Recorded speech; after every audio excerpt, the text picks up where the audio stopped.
First of all তো তোমাদের সবাইকে আমার চ্যানেলে সুস্বাগতম। আর নতুন নতুন নতুন বছরের অনেক অনেক শুভেচ্ছা। তোমরা সারা বছর খুব খুশিতে থাকো, খুব হ্যাপিতে থাকো, খুব এনজয়ে থাকো, এটা আমি কামনা করি। আর আজকে থেকে আমার চ্যানেলে তোমরা নিয়মিত ক্লাস 5 থেকে 12 পর্যন্ত বিভিন্ন বিষয়ের ভিডিও পেতে থাকবে। তাই তোমরা অবশ্যই আমার চ্যানেলটি সাবস্ক্রাইব করে নেবে। আর আজকে আমরা শুরু করছি দশম শ্রেণীর অ্যাকচুয়াল বিশিষ্ট দ্বিঘাত সমীকরণ দিয়ে। তো আর কথা না বাড়িয়ে চলো আমরা চলে আসছি অ্যাকচুয়াল বিশিষ্ট দ্বিঘাত সমীকরণে। বিশিষ্ট দ্বিঘাত সমীকরণ শিখতে হলে সবার আগে আমাদের জানতে হবে অ্যাকচুয়াল বিশিষ্ট সমীকরণ কি, রাইট? সবার আগে আমাদের কি জানতে হবে? অ্যাকচুয়াল বিশিষ্ট সমীকরণ। অ্যাকচুয়াল বিশিষ্ট সমীকরণ কি তা জানতে হলে তার আগে আমাদের জানতে হবে চল কি। ওকে, চল কি সেটা আমাদের জেনে নিতে হবে। এখানে দেখো আমি 4টি সমীকরণ লিখছি। এই সমীকরণ দেখো, এখানে একটি মাত্র চল রয়েছে, তার মানে অ্যাকচুয়াল বিশিষ্ট। এবার দেখো এখানে সর্বোচ্চ ঘাত কত আছে, x এর সর্বোচ্চ ঘাত 2, তার মানে এটি অ্যাকচুয়াল বিশিষ্ট দ্বিঘাত সমীকরণ।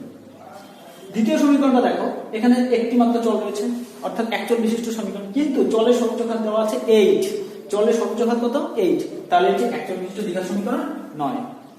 এবার চলে আসি তৃতীয় সমীকরণে। দেখো এখানে কি আছে, x² - 7x + 2, x এর সর্বোচ্চ ঘাত কত? 2, অর্থাৎ এটি অ্যাকচুয়াল বিশিষ্ট দ্বিঘাত সমীকরণ। এখানে দেখো, এখানে প্রথমত x, xy অর্থাৎ দুটি চল রয়েছে। দুটি চল থাকা মানে আমরা জানতে পারছি অ্যাকচুয়াল বিশিষ্ট দ্বিঘাত সমীকরণ নয়। কেন এক চল বলা হয়েছে? দুটি চল থাকলে কোনো মতেই সম্ভব না। তাহলে আমরা এই যে সমীকরণগুলো লিখলাম, আমরা দেখতে পাচ্ছি কোনগুলি অ্যাকচুয়াল বিশিষ্ট দ্বিঘাত সমীকরণ। আশা করি বুঝতে পারছো তোমরা। অ্যাকচুয়াল বিশিষ্ট দ্বিঘাত সমীকরণের সাধারণ রূপ কি?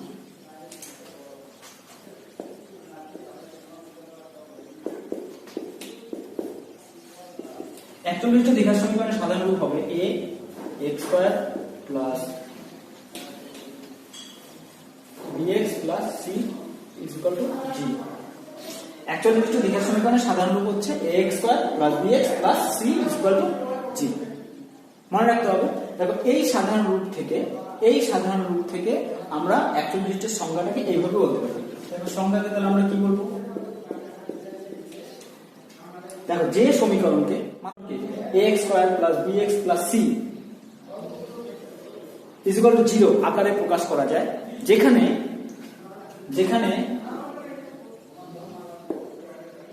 এই যে সহগগুলি দেখো, x² এর সহগ এখানে a রয়েছে, x এর সহগ b and x to the power 0 এর সহগ c, অর্থাৎ a b c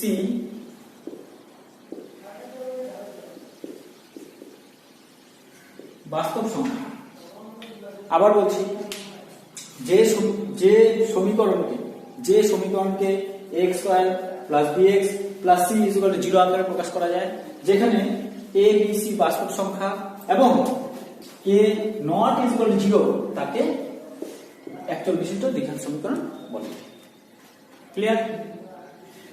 এবার প্রশ্ন, বাস্তব সংখ্যা কোনগুলি? দেখো তোমাদের বাস্তব সংখ্যা যদি বুঝতে অসুবিধা হয় সেটা আমি বলে দিচ্ছি। বাস্তব সংখ্যা বলতে যেগুলো আমরা গণনা করি 1 2 3 4 5 6 কিংবা -1 2 -1 -2 -3, এগুলো তো বাস্তব সংখ্যা বলে। ওকে, কিন্তু মাথায় রাখতে হবে 0 হলে কিন্তু এর মান যদি 0 হয় তাহলে সেটা কিন্তু কখনোই দ্বিঘাত সমীকরণ হবে না, রাইট? এবার দেখো আমরা জেনে নিলাম অ্যাকচুয়াল বিশিষ্ট দ্বিঘাত সমীকরণ কেমন হবে, অ্যাকচুয়াল বিশিষ্ট দ্বিঘাত সমীকরণের সাধারণ রূপ কি। এই প্রসঙ্গে একটা কথা আমি তোমাদের আবার বলে দিচ্ছি। দেখো এটি হচ্ছে সাধারণ রূপ, তার মানে ax² plus bx plus c, তার মানে এই নয় যেখানে দেখা যাচ্ছে তিনটি পদ, 1 2 3, তিনটি পদ রয়েছে। তার মানে কিন্তু এই নয় যে অ্যাকচুয়াল বিশিষ্ট দ্বিঘাত সমীকরণ হতে গেলে তিনটি পদেই দরকার হবে। দুটি পদ দিয়েও অ্যাকচুয়াল বিশিষ্ট দ্বিঘাত সমীকরণ হতে পারে। কখন হবে? যদি x এর সর্বোচ্চ ঘাত 2 হয়। এক্সাম্পলে তোমাদের আমি আরো একটা এক্সাম্পল বলছি তোমাদের সুবিধার জন্য। মনে করো x² - 2, এটি কি দ্বিঘাত সমীকরণ? ইয়েস। কেন কি x এর সর্বোচ্চ ঘাত 2। মনে করো আমরা x to the power 4 - 2, এটি কি দ্বিঘাত সমীকরণ? Answer no.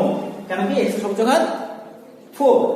আবার যদি বলা x² - 2x plus 3, এটা কি দ্বিঘাত সমীকরণ? ইয়েস। কেন কি x এর সর্বোচ্চ ঘাত 2। মাথায় ঢুকলো? অর্থাৎ x এর সর্বোচ্চ ঘাত যদি 2 হয় তবে সেটি দ্বিঘাত সমীকরণ বলা হবে। সেটি একপদী হোক, দ্বিপদী হোক, ত্রিপদী হোক, কোনো যায় আসে না। ক্লিয়ার?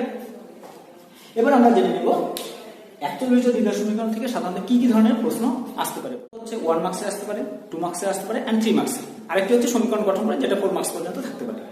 অর্থাৎ আমরা কোর্সে দেখি 1.1 থেকে যে কোশ্চেনগুলো রয়েছে সেগুলো পরীক্ষা আসে না বললে চলে।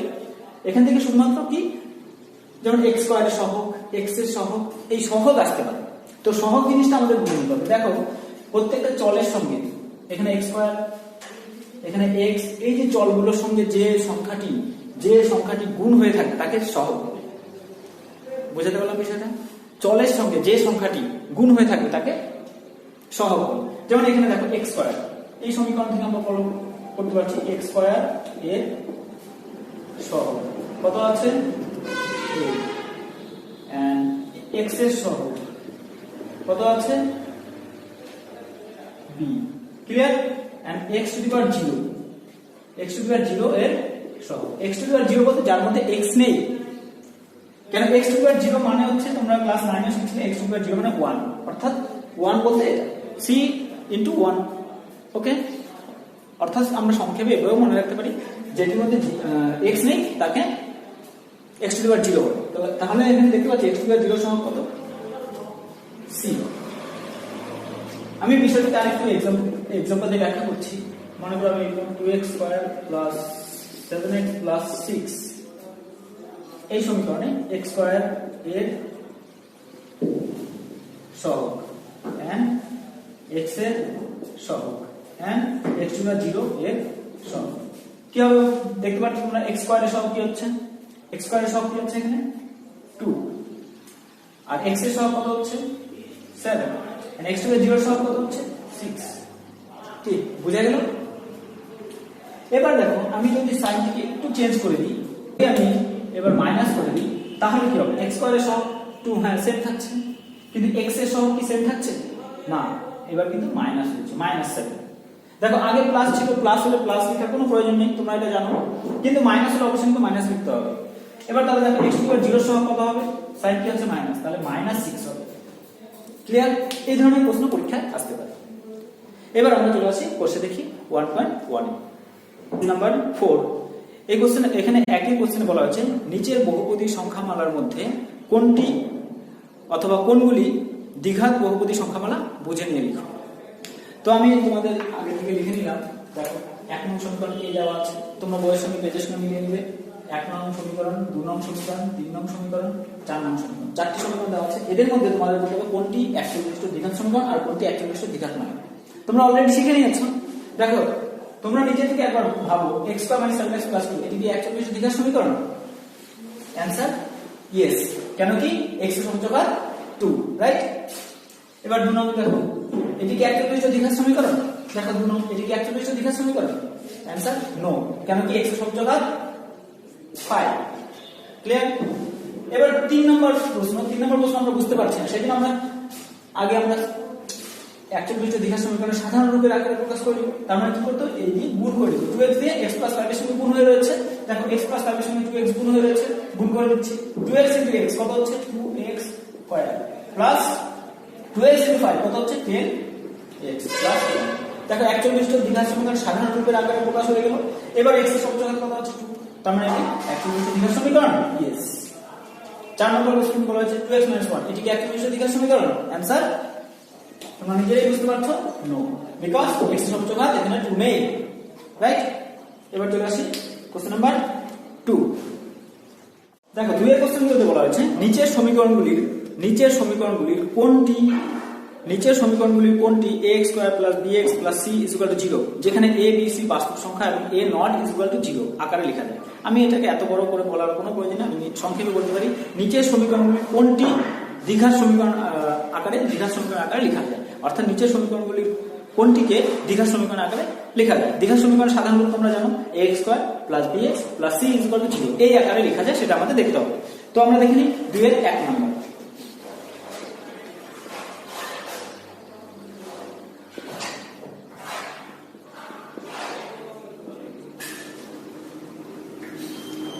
দেখো 1 নং সমীকরণ আমরা দেখতে পাচ্ছি x - 1 + 1/x = 6।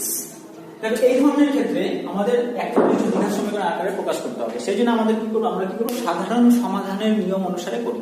সাধারণ সমাধানের নিয়ম তোমরা জানো। দেখো সাধারণ সমাধানের নিয়মে কি বলা হয় যে এক্স যুক্ত অর্থাৎ চল যুক্ত পদগুলোকে বাঁদিকে রাখতে হবে আর চল ছাড়া পদগুলোকে ডান দিকে রাখতে হবে। তো এখানে দেখো দেখতে পাচ্ছি চল যুক্ত পদ বাঁদিকে অলরেডি x - 1 x + 1/x আছে, বাঁদিকে রেখে দিলাম, ডান দিকে যা আছে তাই লিখে নিলাম। দেখো সমান চিহ্নের দুটো সাইড, এটা বাঁদিক এটা ডান দিক। বাঁদিকে রয়েছে x - 1 + 1/x চল যুক্ত পদ এই একটা এন্ড এই একটা। দেখো x লিখলাম চল প্লাস 1/x, এটা অলরেডি বাঁদিকেই ছিল লিখে নিলাম। ডান দিকে কি ছিল 6 লিখে নিলাম। এবার দেখো বাঁদিকে -1 চল ছাড়া পদ রয়েছে, তাই তো? চল ছাড়া পদ সাইড চেঞ্জ করব, -1 সাইড চেঞ্জ করলে কি হয়ে যায় +1, এগুলো তোমরা সবাই জানো। প্লাস সাইড চেঞ্জ করলে মাইনাস হয়ে যায়, মাইনাস প্লাস হয়ে যায়, গুণ ভাগ হয়ে যায় এন্ড ভাগ গুণ হয়ে যায়। ঠিক তেমনি স্কয়ার থাকলে বর্গমূল হয়ে যায়, আবার বর্গমূল থাকলে স্কয়ার হয়ে যায়। তো চলে আসি এবার দেখো এখানে ভগ্নাংশের যোগ। ভগ্নাংশের যোগ বিয়োগ তোমরা সেটা জানো। ভগ্নাংশের যোগ বিয়োগের ক্ষেত্রে কি করতে হয়, নিচের গুলোর প্রথমে লসাগু করতে হয়। নিচের বলতে কোনো ভগ্নাংশের লব পজিশনে যে সংখ্যাগুলো থাকে তাদের লসাগু করতে হয়। তো এখানে আমরা দেখতে পাচ্ছি লব পজিশনে একটাই সংখ্যা আছে x, তাহলে x এর লসাগু x ই হবে। ওকে, এবার দেখো x এখানে নিচে তো অলরেডি কিছু নাই বললে ভুল হবে, এখানে 1 আছে আর 1 দিয়ে যে কোনো সংখ্যাকে ভাগ করলে সেই সংখ্যাই হয়। 1 দিয়ে যদি 10 কে ভাগ করবো তবে 10ই হবে, যদি 5 কে ভাগ করবো তবে 5ই হবে। ঠিক তেমনি 1 দিয়ে যদি x কে ভাগ করবো তবে x ই হবে, অর্থাৎ x আর x গুণ হয়ে যাবে, কত হচ্ছে x স্কয়ার। আমরা আরো সহজভাবে বলতে পারি যদি নিচে কোনো সংখ্যা না থাকে, তাহলে আমরা সরাসরি গুণ করে দেব। এই যে ভগ্নাংশটা বললাম না, যে লসাগু করলাম, সেই লসাগু দিয়ে আমরা এই সংখ্যাকে সরাসরি গুণ করে দেব। তাহলে x আর x গুণ করলে তবে x স্কয়ার প্লাস, আর যদি নিচে অর্থাৎ লব পজিশনে কোনো সংখ্যা থাকে সেই সংখ্যা দিয়ে প্রথমে কি করব, আমরা ভাগ করব। x কে x দিয়ে ভাগ করলে কত হবে, x কে x দিয়ে ভাগ করলে কত হচ্ছে 1, 1 আর 1 মাল্টিপ্লাই করলে কত হবে 1ই হবে, right? Is equal to 6 and plus 1 কত হচ্ছে 7। মাথা রাখো। এবার আমরা কি করব, বর্গমূল করব। দেখো x স্কয়ার প্লাস 1 কে 1 দিয়ে বর্গমূল করলে কত হচ্ছে x স্কয়ার প্লাস 1ই থাকছে, ইজ ইকুয়াল টু 7x। বর্গমূল হচ্ছে এই যে উপরটার সঙ্গে এদিকে ডান দিকের নিচেরটা, আবার ডান দিকের উপরটার সঙ্গে বাঁ দিকের নিচেরটা। তাহলে x + 1 কে 1 দিয়ে মাল্টিপ্লাই করলে যা আছে তাই হবে, এন্ড x কে 7 দিয়ে মাল্টিপ্লাই করলে কত হচ্ছে 7x হচ্ছে। এবার আমরা 41 দ্বিঘাত সমীকরণে সাধারণ রূপের আকারে প্রকাশ করে নেব। সাধারণ রূপের আকারে প্রকাশ করে নিয়ম জানো, সমস্ত পদগুলোকে বাঁ দিকে নিয়ে আসতে হয় আর ডান দিকে 0 রাখতে হয়। তো সমস্ত পদগুলোকে আমি বাঁ দিকে নিয়ে আসবো। x স্কয়ার অলরেডি বাঁ দিকে ছিল, প্লাস 7x সাইড চেঞ্জ করছে -7x, বাঁ দিকে +1 ই ছিল, ইকুয়াল টু 0। তাহলে 41 দ্বিঘাত সমীকরণ আকারে প্রকাশ করা যায়। প্রথমে বলা হয়েছে যে কোনগুলিকে 41 দ্বিঘাত সমীকরণ আকারে প্রকাশ করা যায়। তাহলে আমরা দেখতে পাচ্ছি 1 নং সমীকরণকে 41 দ্বিঘাত সমীকরণ আকারে প্রকাশ করা যায়। ওকে, এবার চলে আসি প্রশ্ন নাম্বার।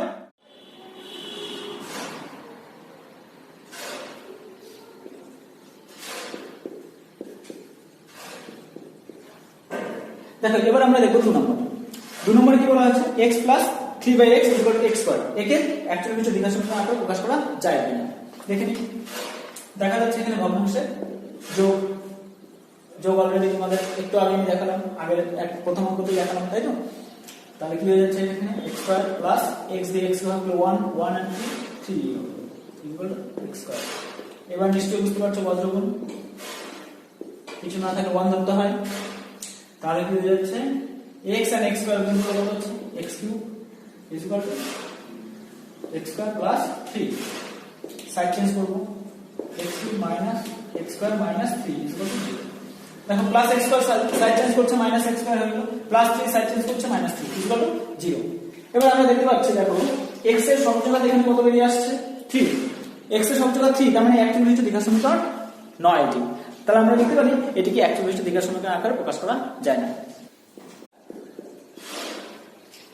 এবার চলে আসো কোশ্চেন নাম্বার 3। কি বলা আছে, x + 6 √x + 2। দেখো রুট ওভার যদি কোনো চল যদি রুটের মধ্যে থাকে তাহলে সেটিকে 41 দ্বিঘাত সমীকরণ আকারে প্রকাশ করা যাবে না। Answer no. তাহলে এবার আমরা সরাসরি চলে আসি কোশ্চেন নাম্বার 4।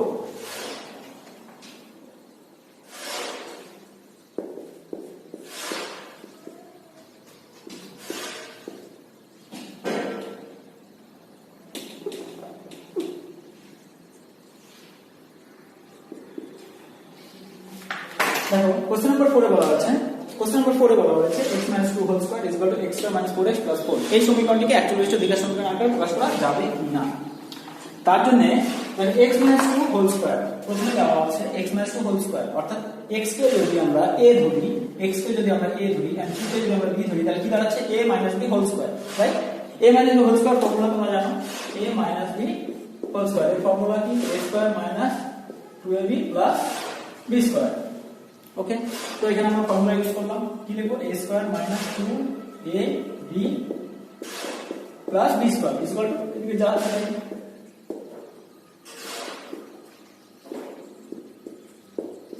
গুণফল কত হচ্ছে 2x into x into 2 কত হচ্ছে 4x plus 4 equal to x square minus 4x plus 4। দেখো সব থেকে লেফট হ্যান্ড সাইড আর রাইট হ্যান্ড সাইড সেম হয়ে গেছে, কিন্তু সেম হয়ে গেছে। তার মানে এদিকে x স্কয়ার, এদিকে প্লাস x স্কয়ার, এদিকে মাইনাস 4x প্লাস 4 প্লাস 4, অর্থাৎ এটা ইকুয়াল টু 0 হয়ে যাচ্ছে। অর্থাৎ এদিকে একদম লিস্টে দ্বিঘাত সমীকরণ আকারে প্রকাশ করা যায় না। ক্লিয়ার? এবার কোশ্চেন নাম্বার 3। কোশ্চেন নাম্বার 3 তে কি বলা আছে x to the power 6 minus x2 minus 2 is equal to 0।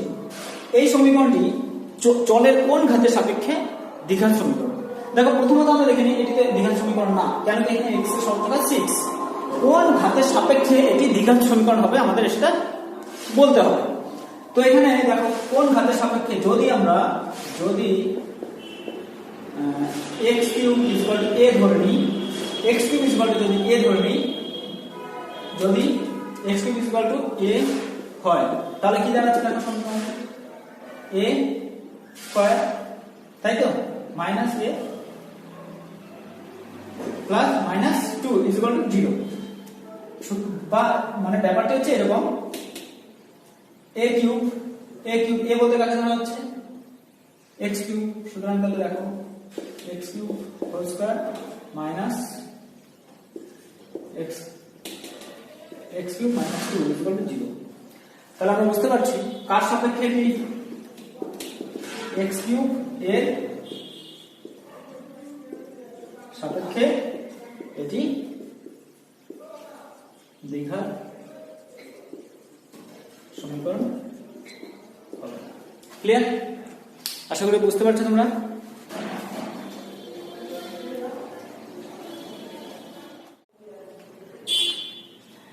Question দেখি 1.1 এ আরো বেশ কিছু অঙ্ক রয়েছে। তো এগুলো যদি সব আমি একটা ভিডিওতেই করতে যাই তাহলে অনেক বড় ভিডিও হয়ে যাবে, আর যেটা তোমাদের অধৈর্যের কারণ হয়ে যাবে। আর আমি জানি তোমরা আধা ঘন্টার বেশি কখনোই কোনো ইউটিউব ভিডিও দেখবে না, আর এই জন্যই তোমাদের আমি ছোট ছোট ভিডিও করে পাঠাচ্ছি যে তোমরা যতটুকুই দেখবে মনোযোগ সহকারে দেখো। যদি মনোযোগ সহকারে এইভাবে 10 মিনিটও তোমরা দেখো তাহলে আশা করি তোমরা এই অ্যাকচুয়াল বিশিষ্ট দ্বিঘাত সমীকরণ সম্পর্কে কোনো ভয় থাকবে না, তোমাদের সমস্ত ভয় কেটে যাবে। আর আশা করি তোমরা পুরোপুরি ভাবে অ্যাকচুয়াল বিশিষ্ট দ্বিঘাত সমীকরণ শিখে যাবে। তাই এভাবে তোমরা নিয়মিত আমার চ্যানেলে এই ভিডিওগুলো পেতে থাকবে। তোমরা অবশ্যই চ্যানেলটিকে সাবস্ক্রাইব করে রাখবে, ঠিক আছে? ওকে, তাহলে নেক্সট ভিডিওতে দেখা হচ্ছে, বাই।